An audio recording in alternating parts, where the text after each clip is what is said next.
Welcome to Canada's most irreverent talk show. This is the Andrew Lawton Show, brought to you by True North.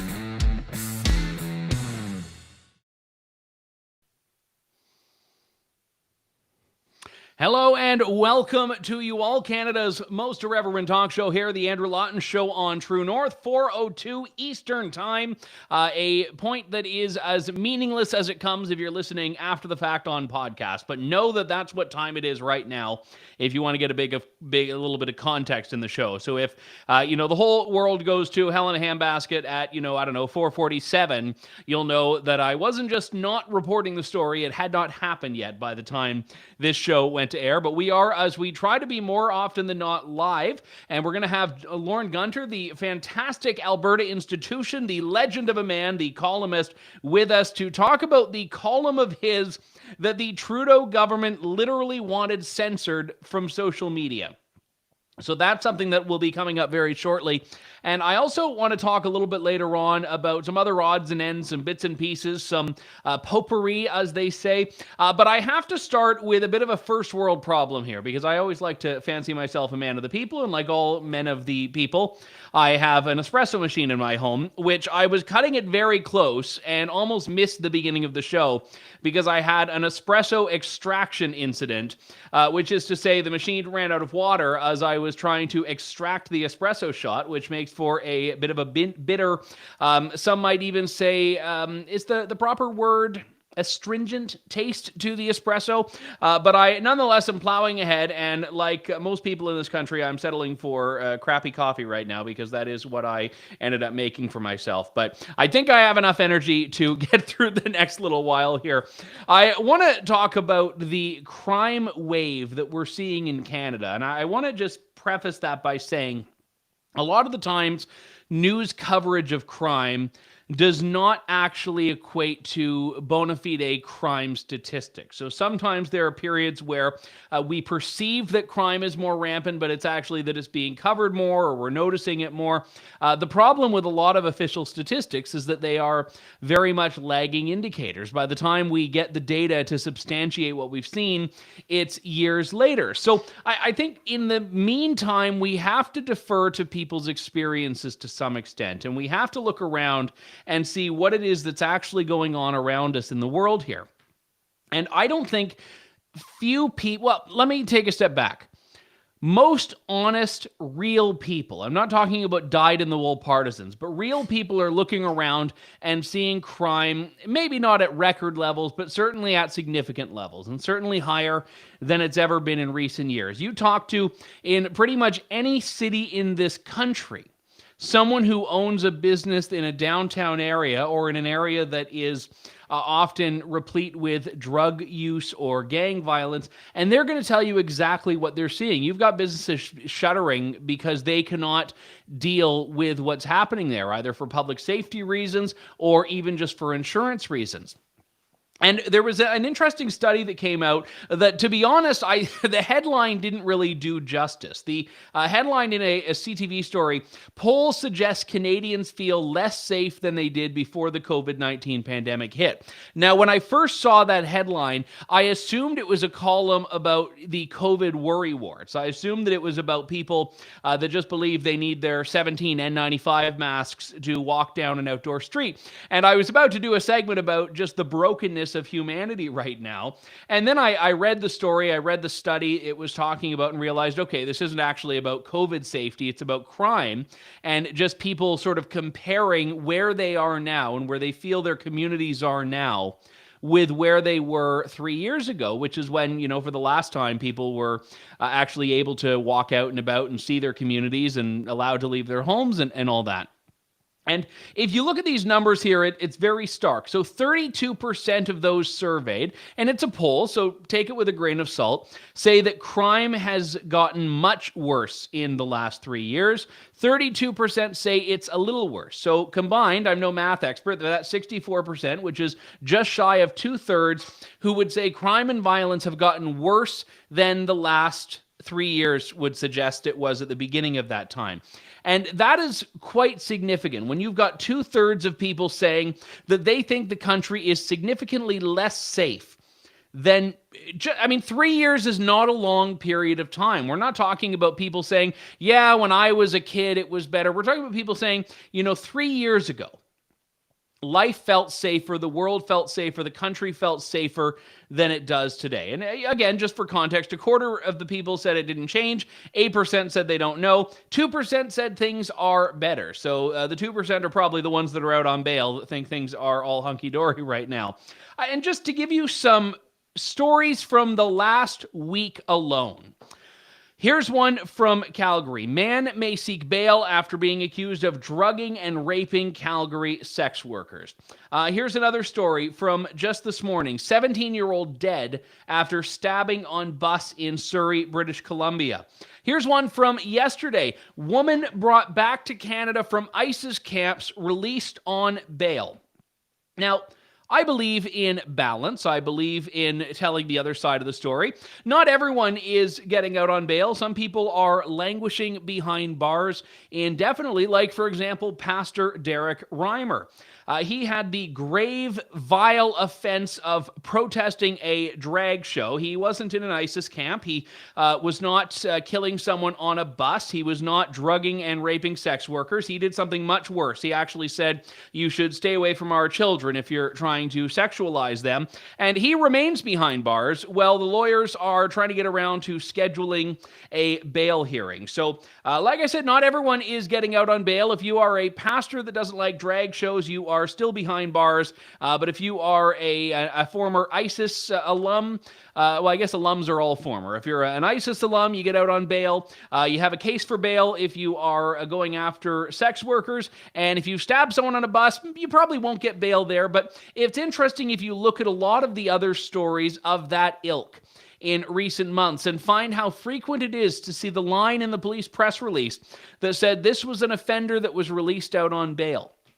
If you really want to have some fun, you should actually go and subscribe to all the news releases from various police departments in this country. And you'll see when they release these offenders, they'll actually send an alert that says, we are releasing a high-risk offender into the community. Here's what they look like. Here's their name, what they do. And you say, well, that seems like the type of person we shouldn't release. But alas, that is not the way the system is oriented. Now, believe me when I say I am actually not one of these people that is the complete tough on crime to the point of just destroying people's lives for minor offenses they've made. No, I believe that carceral punishment, so putting people behind bars, should be done, should not be taken lightly at all. But we're talking about violent offenders here. We're not talking about drug offenders. We're not even talking about people that have, cheated on their taxes or whatever, which again probably get you a worse treatment than a lot of formerly capital offenses do in this day and age. We're talking about people here who have done very heinous things, who will continue to do heinous things, and who are part of this system not because they are victims of the system, but because people that interact with them in the real world become victims of them. So I'm not all that surprised that Canadians are finding things just a little wee bit less safe. And they're looking at governments, federal and provincial, and saying, you guys are the problem. You guys solved this.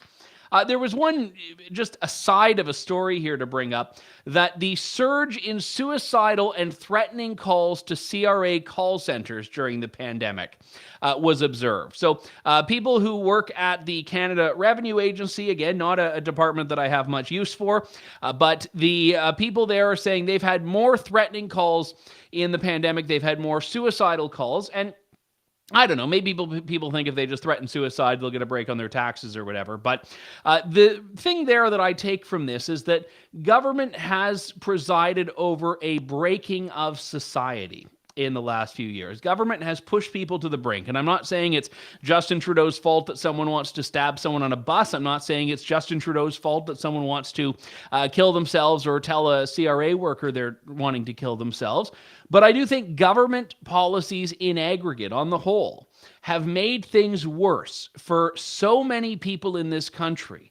And government is not there to come up with the solutions to those problems. Government's not there to say, okay, let's now help you through it. So they have created a public health crisis far worse than the pandemic and are nowhere to be found when it comes to trying to solve it, which is probably just as well because I think this government has shown that it is incapable of providing solutions that don't exacerbate the problem and then create new ones.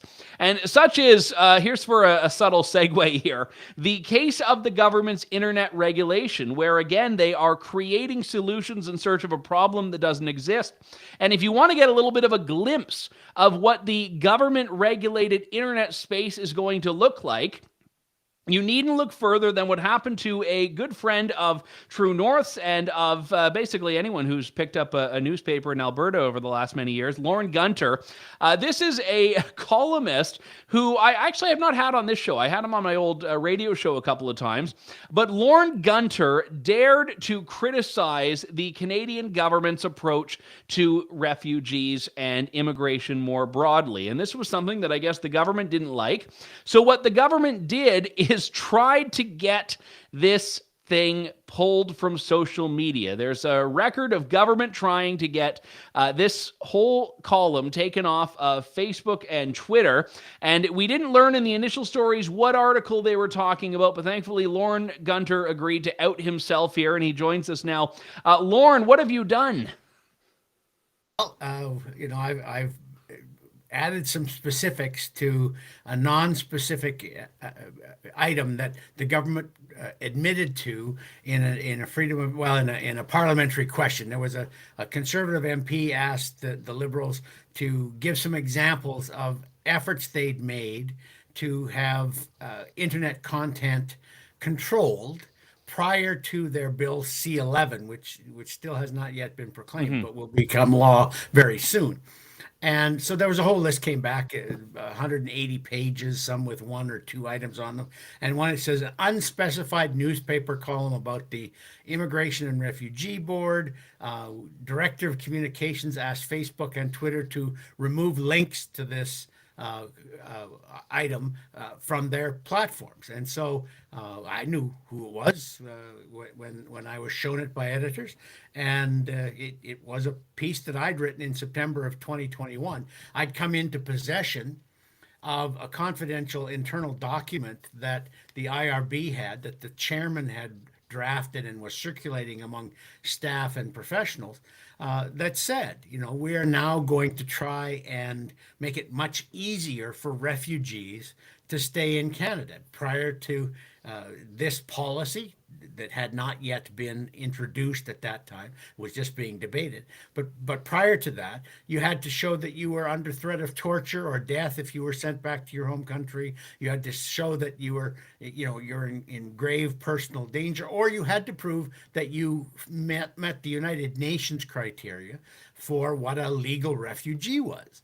And this policy would have said anybody who is suffering from any two discriminations, and that would be poverty, age, sexual orientation, race, ideology, religion, any of those. If you had two of those, then there was nothing that the IRB could do, or very little that the IRB could do, unless you were a security threat, to keep you out. As long as you got here, if you could say, I'm gay and poor, I'm Indigenous, and I have views that my government doesn't like, I'm old, and I'm whatever the other criteria might be. If you had any two of these intersectionality criteria, then there was very little that the adjudicators could do to keep you out of Canada. Government didn't like that I had that. And so they then went to my editors and said, you need to retract this, or you need to correct all of the following factual errors. My editor said, there are no factual errors that we can tell, and we're not going to retract it. So then the director of communications at the time of the IRB, and we're not entirely sure who that was, went to Facebook and Twitter in particular and said, we want you to take these down because they contain dangerous misinformation. And not surprisingly, that is the terminology that the Liberals are using in their new bill to try and justify handing over the power to the Canadian Radio, Television and Telecommunications Commission, the CRTC, or to an Internet Safety Board to take down dangerous misinformation, even if it's legal, under their new law. So I think what we've seen with with their attempts to take my piece off the internet is a glimpse of Canada's future. Well, I fear you're right, and I just want to drill into the who for a moment. Do you know if this was someone that came from the minister's office, being someone who's a partisan Liberal staffer, or from the departmental side, which is supposed to be staffed by nonpartisan bureaucrats such as they are? Yeah, I mean, as near as we can tell, because there's very little information about who actually made the request of the social media platform. But as near as we can tell, is a staffer from the Immigration and Refugee Board who sought to have this done. But so not someone who's supposed to be a partisan. No. So wow. It was a person who was supposed to be an objective bureaucrat who was supposed to be doing objective work, not a political operative who was trying to shine the government's apple.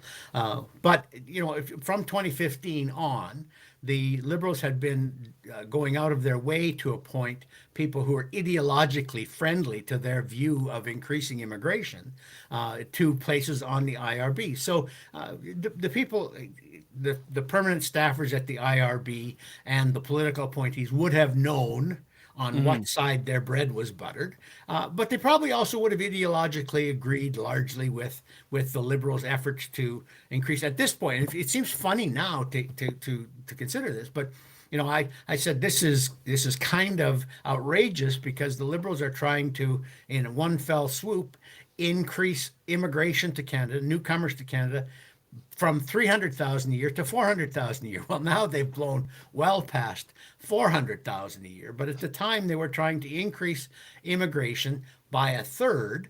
Yeah.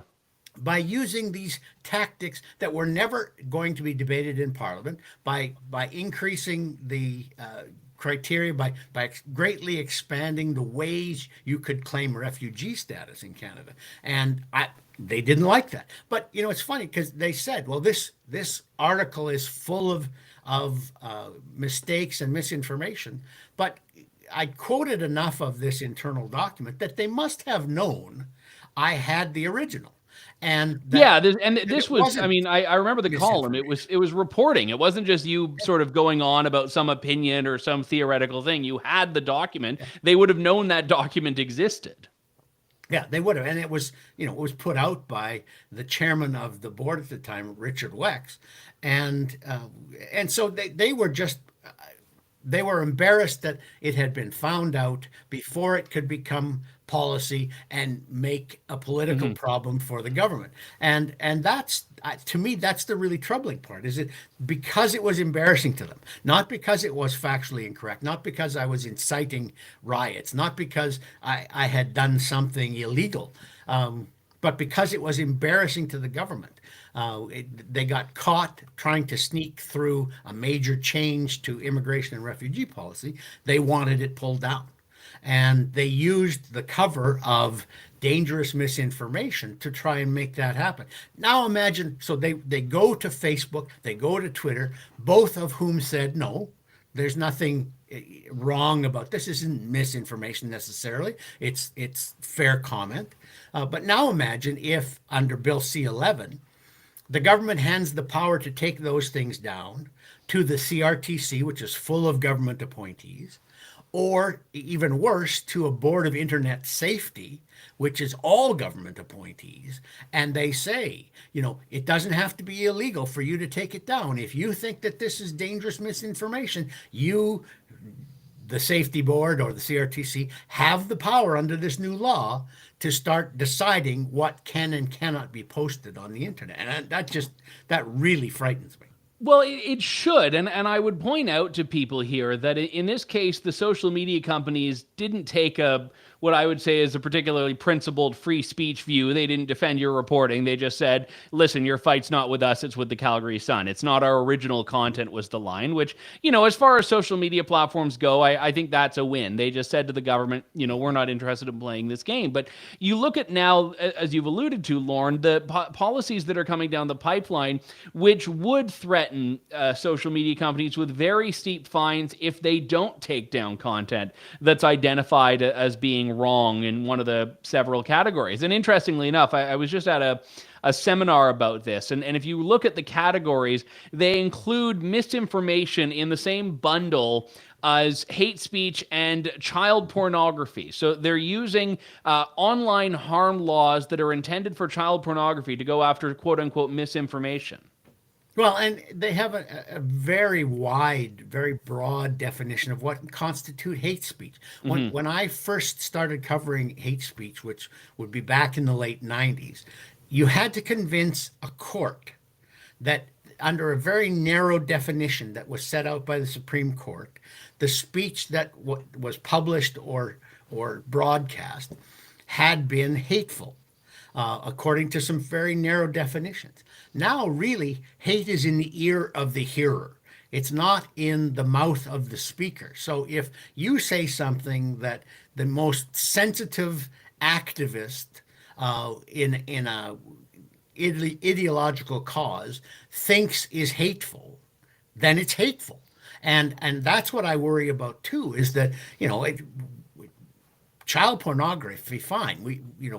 We should keep children safe, Yes, from pornographers. But if the person in an activist organization who hears my microaggression feels that they're hated upon as a result of it, they can go to the internet or to the upcoming Internet Safety Board and say, this is really bad. You should take it down. There's a good example of that too. The CRTC has been petitioned by EGAL, which is an LGBTQ rights group, to bar Fox News from being rebroadcast in Canada, from the cable stations or the satellite services from carrying Fox News, because Fox News has lots of people on it who don't believe that trans people have a right to all the same protections that non-trans people do, or that LGBTQ communities I'm actually not phrasing that properly. But I get what you're saying. And as I was saying on the show yesterday, imagine if that power were extended to Fox News clips on YouTube. So it's not enough that you take Fox off the air, but Canadians shouldn't be able to access Tucker Carlson on YouTube or Rumble or anything. Yeah, exactly. And I have my own problems with Tucker Carlson. I remember when he was a bow tie wearing nerd about 25 years ago, who wouldn't say butter if his mouth was full of it. And now, and when he's the fire breathing dragon of the alt-right. And so I have trouble with him. But do I want to ban him? No, but I have the same problem with all sorts of commentators on the left. Do I want them banned because every time I listen to them, my blood pressure rises and my cardiologist tells me that I have to turn that off? No, I don't. That's what free speech is about. I like often to use the example of newspapers in London. There are 8 daily newspapers in London, and none of them, except perhaps the Times of London, makes any claims to being balanced. What they say is that among the 8 of us, there is balance. If you don't like what one of us is writing, you can read another one and you can find the opinions or the slant that you want. And that's how you get to balance and freedom of expression. But you don't do it through government regulators. No, and to go back to your column, I mean, if the government felt so strongly that it had been misrepresented in your piece, why don't they do, Katie Telford's favorite pastime of just planting some op-ed to rebut you in another paper? I mean, go down the street to the Calgary Herald and say, we'd like to denounce what Lorne Gunter said. And I think, the reality of it here is they knew that the facts were on your side. But if you don't like a particular bit of expression, respond to it with better expression. This is not a difficult concept. And my editors did offer Wex, the chairman of the Immigration Refugee Board, did offer him equal space to explain what it was that I had gotten wrong. Which is incredibly generous, by the way. Of course it is. But I'm all for that. If you don't like what I've written and you will take the time to pen your own 600 words, have at it. And now especially, it's a little bit trickier when you have a printed newspaper. But now that we all have websites with sort of unlimited space, that's exactly how it should be handled. But not going to the social media giants and saying, this is dangerous misinformation, you should take it down. That is nothing but censorship. Lorne Gunter, Calgary Sun columnist, glad you were not censored, and I'm glad to always continue to read your work. Thanks so much for coming on today, Lorne. You bet. All right, thank you. And let me just say, I mean, obviously what the government was trying to do to Lorne and his piece was what Twitter did to the New York Post when they published their reporting about Hunter Biden's laptop. And this was a big, big story that had waves and had momentum. People knew about it. People could go and read it for themselves. Twitter ended up apologizing for it. But funnily enough, the damage had already been done by that point. But people who did not know about the story, who weren't plugged into the ins and outs of online regulation, actually never saw this thing. There was a mainstream media blackout. There was a social media blackout. And as a result, no one is actually seeing this story except for those who already knew about it. And I imagine if that were to happen, and this is not a slight at Lorne or the Calgary Sun, but they're smaller than the New York Post. Imagine if this were happening to smaller outlets that do not have the ability to as easily blast out to people, hey, this article is being censored. Well, that would mean that all of a sudden government bureaucrats are controlling the narrative. What if they're doing this in an election? What if during an election campaign, you have these same government officials that are going to Twitter and Facebook and saying, you have to take down this column. Actually, we think that's misinformation. Even though it's quoting a document of ours, we think it's misinformation and has to go. So you can say, in this case, yes, it all ended up as it was supposed to. The article wasn't censored, and the bureaucrat can just go back to, just claiming overtime and, extended trips. And at the same time, we don't know how many cases they are doing this with success. If they had a contact, again, if I wanted something taken down from Twitter and Facebook, I could, go and there's a little report button in there. You can report, and when you report something, it asks you, is this because, you're being misgendered, or is it because they're threatening self-harm? And you can say, no, it's because it's misinformation. For all we know, they had existing relationships with Twitter and Facebook, where they say, oh, if, you want to get a column taken down, why don't you just call up Sarah? She works in the account takedowns department. And the whole point is that we wouldn't even know. So when you have this process taking place before the internet regulation bill is even there, imagine how bad it's going to be when government cements this power and actually starts threatening social media companies with fines if they do not comply. That is absolutely what's going to happen with this, whether it's the Lorne Gunter case, whether it's the Egal Canada and Tucker Carlson case, or many others that come up that are eerily similar to this. There are people in the government right now and in civil society, activists, media types, politicians, that fundamentally do not believe in free speech. They do not agree with the premise of free speech. They do not agree with open debate, and they actually want dissent to be silenced. And they probably wouldn't even hide that as much as you'd think. And these people, legitimately, I'm going to do probably next week, maybe in a couple of weeks, a bigger deep dive into C11, because I know that a lot of people still do not understand the ins and outs of it. They don't understand why it's so dangerous. And you have to look at it in the context of all of these other internet regulations. But I mentioned to Lorne, there are different categories of harm that are being dealt with under the auspices of what they colloquially call an online harms bill or an online safety bill. And I can't remember the whole list, but I do know that on that list is misinformation, disinformation.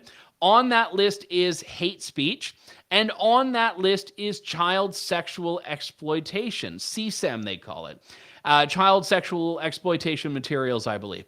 And the fact that they're taking the same tool and applying it to all of this stuff simultaneously, as though child porn is on the same moral and logistical and legal plane as a column about immigration from Lorne Gunter, is absolutely insane. And the reason they're doing it is so that when people eventually criticize this, when people like me stand up and say, whoa, whoa, whoa, I do not support the government controlling free speech like this, it's so that the government can turn around and say, are you saying you support child pornography online? Mark my words, that is going to be what happens. They're throwing that in there just because it's the sacred cow that no one can criticize. Whereas I would fight back to them and say, no, actually, I care so much about child pornography. I want you to pluck that out and pass it as its own law right now. Put huge penalties on platforms that do not take down child pornography. Throw the book, because it's already illegal. The material is already illegal. They just need to talk about ways that they can better manage taking it down. Misinformation, disinformation, that is a far more contentious category. I don't like dishonesty. I don't like dishonest reporting. But we already know that this government has a particular tendency to label as misinformation news coverage that it does not like. Look at Jerry Butts right now. I don't encourage following Jerry Butts on Twitter, and it's actually difficult to do because he's blocked, I think, like half of the people who listen to this show, but not me, oddly. Jerry Butts, though, he's been like on this crusade at the Globe and Mail ever since the Globe and Mail broke the SNC-Lavalin story. And he's upset that they took down We Charity. He's upset that now they're taking down the Trudeau Foundation.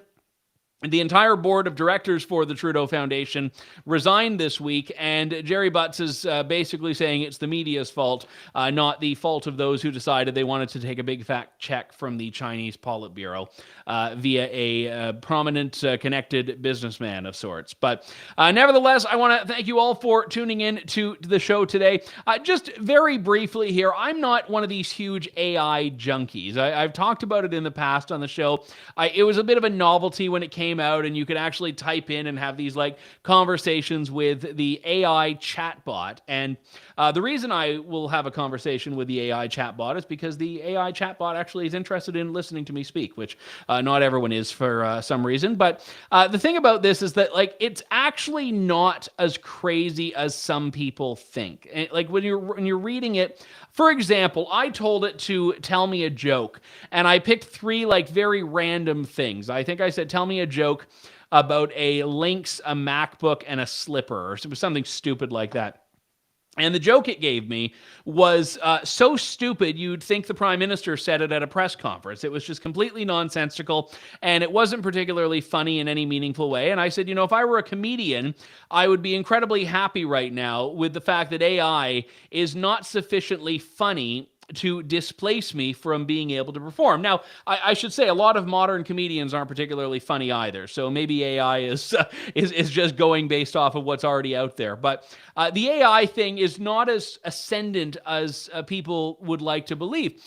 So I was actually very surprised to see that in the University of Toronto at St. Michael's College, starting in the fall, there's going to be a class about AI.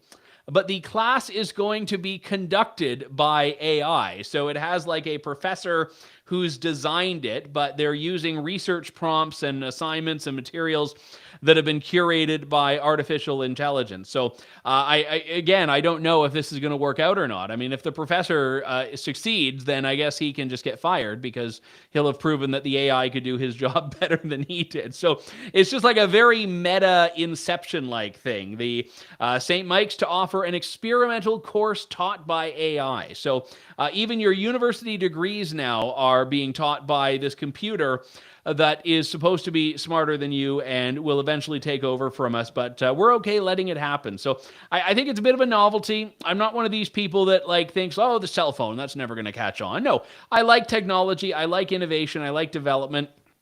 And I know this thing will continue to get better, but I don't buy that the AI revolution is here just yet. So there will always be people around to screw everything up. You don't need machines to help with that. That's it for today. We'll be back on Friday with another edition of the Andrew Lawton Show, talking about the decline of civilization, a big cheery topic to head into the weekend, but we'll liven things up with Fake News Friday. That's all coming up in 2 days here on True North. Stay tuned. Thank you. God bless, and good day to you all.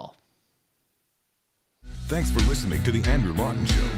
Support the program by donating to True North at www.tnc.news.